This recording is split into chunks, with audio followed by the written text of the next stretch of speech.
ಇಂದೇ ಡೌನ್ಲೋಡ್ ಮಾಡಿ ಮತ್ತು ನಿಮ್ಮ ನೆಚ್ಚಿನ ಶೋಗಳನ್ನು ಆನಂದಿಸಿ. ನಾನೇನೋ ಮಾತಾಡೋದು, ಇವಳೋಗೇನೋ ಕಂಪ್ಲೇಂಟ್ ಕೊಡೋದು. ಸಾಕಾಗೋಗೈತಪ್ಪ ನನಗೆ. ಅಲ್ಲ ಕಳ, ನಾವು ಈಟು ವರ್ಷ ಸಂಪಾದನೆ ಮಾಡ್ಕೊಂಬಂದಿದ್ದು ಮಾನ ಮರುವಾದನೆಲ್ಲ ನಿನ್ನ ಹೆಂಡ್ರು ನುಣ್ಣಗೆ ಮಾಡಿಬಿಟ್ಲು. ಲೈ, ನಾನು ಒಂದೇ ಒಂದು ಫೋನ್ ಮಾಡಿದರೆ ಓಡ್ ಬಂದು ನನ್ನ ಮುಂದೆ ಕೈ ಕಟ್ಕೊಂಡು ನಿಂತ್ಕೊತಾ ಇದ್ರು ಪೊಲೀಸರು. ಇವತ್ತು ಅದೇ ಪೊಲೀಸರು ನನ್ನನ್ನು ಅರೆಸ್ಟ್ ಮಾಡಕ್ಕೆ ಬಂದರು. ಹಂಗೆ ಮಾಡ್ಬಿಡ್ಲು ನಿನ್ನ ಹೆಂಡ್ರು. ನಿನ್ನ ಹೆಂಡ್ರ ಮನಸ್ಸಲ್ಲಿ ಇನ್ನೂ ಏನೇನಿರೋದು ಯಾರು ಗೊತ್ತಾ?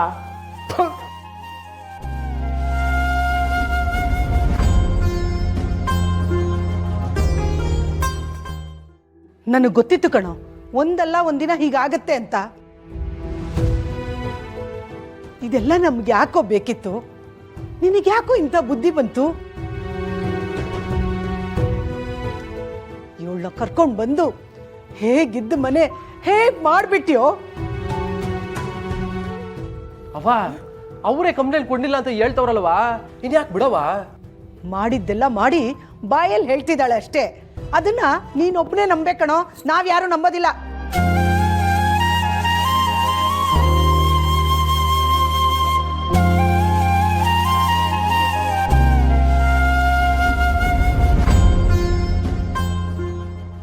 ಸಿದ್ದು, ಯಾಕೆ ನಿಮ್ಮ ಹೆಂಡತಿ ಈ ಥರ ಎಲ್ಲ ಮಾಡಬೇಕಾಗಿತ್ತು?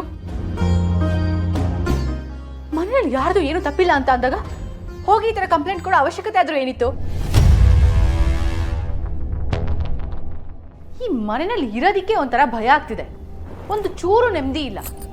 ಅಲ್ಲ, ಯಾರು ಏನು ತಪ್ಪು ಮಾಡಿದೆ ಇವ್ರು ಹೋಗ್ಬಿಟ್ಟು ಕಂಪ್ಲೇಂಟ್ ಕೊಟ್ಟಿದ್ದಾರೆ ಅಂತಂದ್ರೆ ಏನರ್ಥ? ನನಗಂತೂ ಇತ್ತೀಚೆಗೆ ಮನೇಲಿ ಇರೋದಕ್ಕೆ ಒಂದು ಚೂರು ನೆಮ್ಮದಿನೇ ಇಲ್ಲ, ಭಯ ಆಗುತ್ತೆ.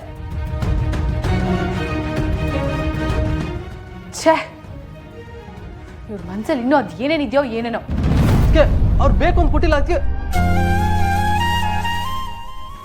ಭಾವನಾ, ನೀನು ಈ ಥರ ಮಾಡ್ತೀಯ ಅಂತ ನಾನು ಎಕ್ಸ್ಪೆಕ್ಟೇ ಮಾಡಿರಲಿಲ್ಲ.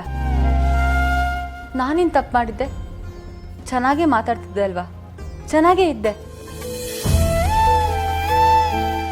ನಾನು ಪ್ರೆಗ್ನೆಂಟ್ ಅಂತ ಗೊತ್ತಿದ್ದು ನನ್ನ ಮೇಲೆ ಕಂಪ್ಲೇಂಟ್ ಕೊಟ್ಟಿಯಾ? ಅಲ್ಲ ಸಂಜನಾ, ನಾನು ನಿಜ ಹೇಳ್ತಾ ಇದ್ದೆ.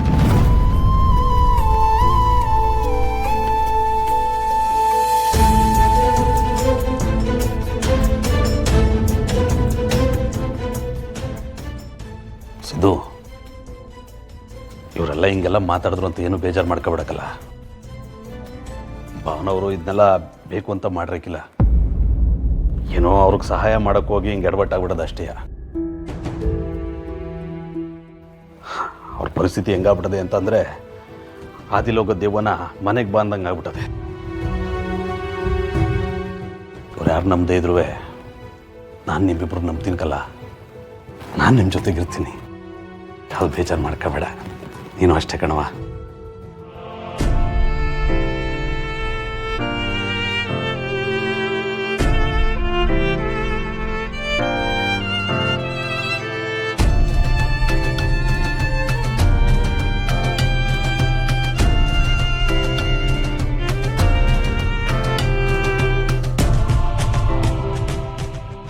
लक्ष्मी निवासा लक्ष्मी